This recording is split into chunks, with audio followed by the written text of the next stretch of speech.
Kwekakana, current Commanda Kìjenindjige Ndonjaba, Munyan Ndonjaba Nongum. Hey, I'm Craig Commanda. I'm from Kìjenindjige, and I currently call Montreal my home. I find gradients to be very soothing for me. I see them a lot in my photography too, when I take pictures of nature, especially of like sunsets and the like.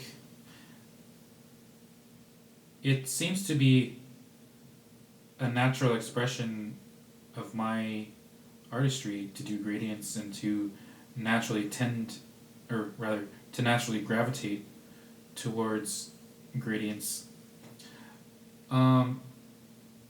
Yeah, they can, like, some of these pieces can range from like sunsets to, like, say this piece that I'm holding in my hand here, which for me the inspiration for this piece was greenstone or jade.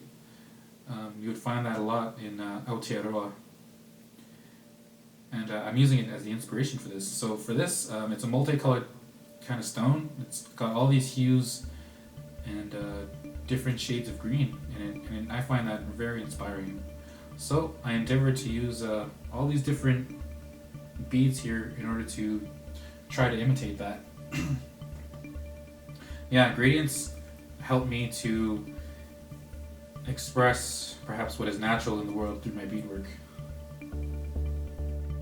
So this particular form that I have here, I stumbled across it.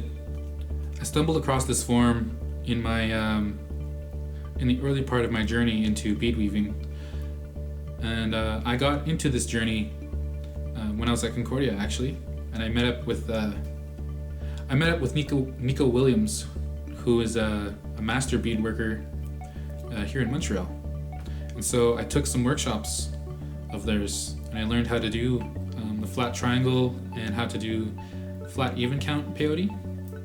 And then after that, I sort of took the reins from there for my own, and I started to do my own research, where I found a form called the warped square, which is something like this, but like a warped square, like a folded origami, if you will. And then after that, I just I added a corner, and when I did that, it made a warped pentagon. And it turns out that this form is very dynamic and is very easy to move around.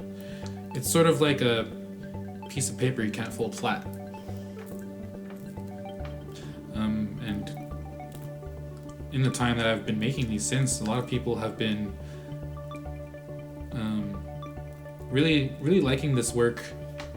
People have been attracted to this work because of how meditative it can be. It can be good for when you have anxiety, or if you're bored, you're waiting at the dentist, or something like that. It's a nice little time killer and a way to painlessly distract yourself, especially if you don't want to use a screen.